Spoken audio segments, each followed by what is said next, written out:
Olá, queridos amigos, sejam bem-vindos a mais um episódio do nosso podcast Rumo ao Domingo. Alegria e paz a todos vocês que nos acompanham com esse podcast. Já são quase 6 meses desse podcast em que nós buscamos sempre mais nos preparar com qualidade para vivenciar o dia do Senhor, o domingo.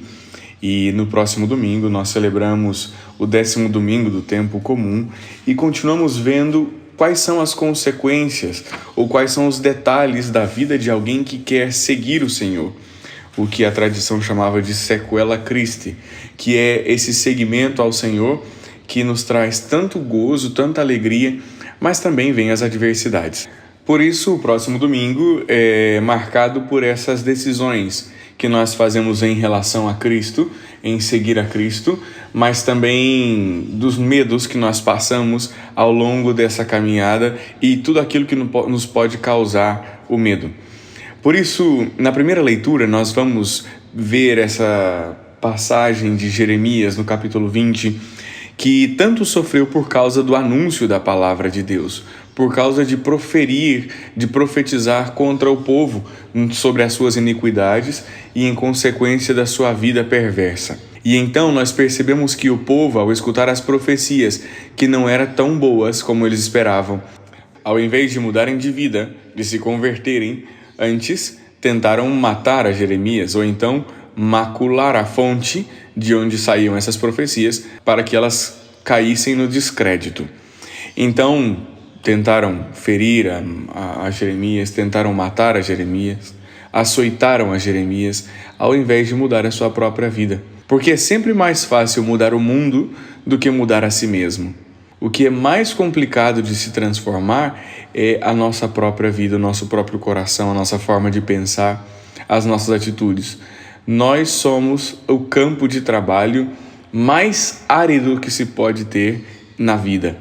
Por isso, Jesus, falando dessa necessidade de mudar primeiro o interior, que é sempre o mais difícil, dizia de que vale ganhar o mundo e perder a sua própria vida, perder a sua própria alma. Por isso nós somos convidados a transformar a nossa vida a partir de dentro, fazendo com que o nosso ser, a nossa forma de ser, a nossa vida seja transformada em primeiro lugar e depois nós possamos ser de fato testemunhas de Cristo conforme Ele quer que nós sejamos. O Salmo Responsorial continuará nesse mesmo tema, falando também de como o Senhor nos livra dos insultos, das provações dos nossos irmãos, quando veem em nós um testemunho de cristão, mas que não é completo.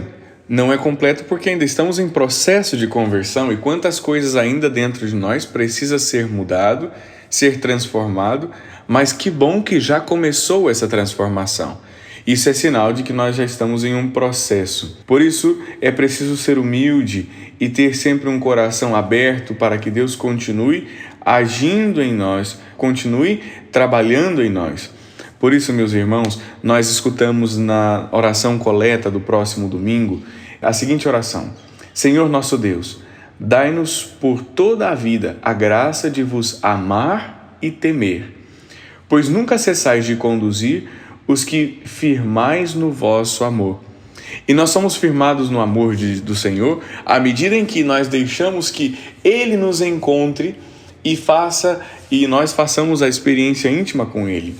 Por isso, na segunda leitura, nós vamos escutar São Paulo falar aos romanos como Deus supera em muito, através da sua graça, através do dom gratuito da salvação para todos aqueles que desejam a mudança de vida.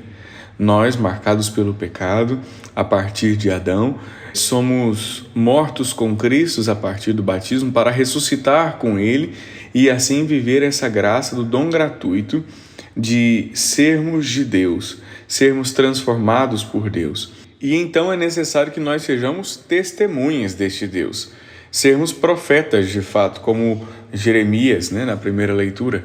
E assim nós entendemos que não tem como nós não falarmos desse amor que experimentamos de Deus, não tem como guardar só para nós isso, porque o amor é expansivo, o amor quer sempre ir adiante, o amor quer sempre multiplicar-se. E por isso, nós somos convidados a ser testemunhas deste amor, testemunhas de Cristo, Jesus hoje nos adverte sobre os medos que podem nos impedir de sermos testemunhas da graça. Por isso, por 3 vezes no Evangelho, vai nos dizer: não tenhais medo, não tenhais medo. A primeira vez, não tenhais medo, porque nada daquilo que é dito às escondidas ficará encoberto, tudo virá à luz, até mesmo a graça. Por isso, não tenhais medo de ser cristão, de dar testemunho, porque no final das contas, Deus nos dará a graça de sermos vitoriosos a partir da nossa confiança em Deus e da nossa resistência, nossa persistência em sermos totalmente de Deus. Nada ficará encoberto. Não tenhais medo também, porque os homens maus não podem fazer nada contra vós. Imagina que o testemunho cristão, de vida cristã, de busca pela justiça, em compreender e também pôr em prática a lei de Deus, incomoda aqueles que não fazem isso. E por isso é normal a tendência de destruir esse testemunho que me incomoda, mas eles não podem fazer muitas coisas, a não ser com o nosso corpo. E Jesus diz: não temais essas pessoas que podem fazer mal aos vossos corpos, mas temais a quem pode destruir a sua alma e levar o corpo também para o inferno. Você imagina? O corpo e a alma para o inferno. E quem pode fazer isso contra nós? Quem pode nos levar para o inferno? Somente a nossa própria vontade. O diabo pode nos tentar, o mundo pode nos tentar e nos seduzir, mas quem pode nos separar de Deus é a nossa própria vontade. Por isso é necessário buscar sempre essa orientação da vontade para próximo de Deus, porque nada pode nos separar do amor de Cristo, nem a morte, nem a perseguição, nada poderá nos separar do amor de Cristo, porque Ele nos faz vencedores à medida em que nós somos fracos, à medida em que nós somos dependentes de Deus. Por isso, Deus livra o homem pobre, o pobre homem das mãos dos maus. E, por fim, não tenhas medo, Deus guarda, Deus nos guarda e nos vela. Nós valemos mais que os pássaros do céu. E por isso, se Ele cuida tão bem dos pássaros do céu e de toda a sua criação, cuidará também e de uma maneira superabundante do homem, porque nós valemos muito mais nas mãos de Deus. Deus quer que nós sejamos suas testemunhas e que nós, de fato, entendamos que ser discípulo é testemunhar o amor que Deus tem para nós. Ser testemunhas de Cristo é parte do nosso processo de conversão, de mudança de vida. Por isso, também na oração, depois sobre as oferendas, depois do ofertório, nós escutaremos: acolhei, ó Deus, este sacrifício de reconciliação e louvor, e fazei que, purificados por ele, porque nós ainda precisamos de purificação, possamos oferecer-vos um coração que vos agrade, um coração de fato convertido. E depois da comunhão nós vamos escutar: pelo corpo e pelo sangue do vosso Filho, nós vos pedimos, ó Deus, que possamos receber um dia, resgatados para sempre, a salvação que devotamente estamos celebrando. A salvação nos vem pelo sacrifício de Cristo, pelo amor que Cristo demonstra por nós na cruz. E por isso nós estamos celebrando, quando diz estamos celebrando na missa esse grande mistério. E assim, através da sua Páscoa, sua paixão, morte e ressurreição, somos salvos. E por isso queremos que esta salvação, esse resgate, nos chegue para a vida eterna, resgatados para sempre. Eu te convido para o próximo domingo, querido amigo, a ter a coragem de testemunhar a alguma pessoa a alegria de ser de Deus.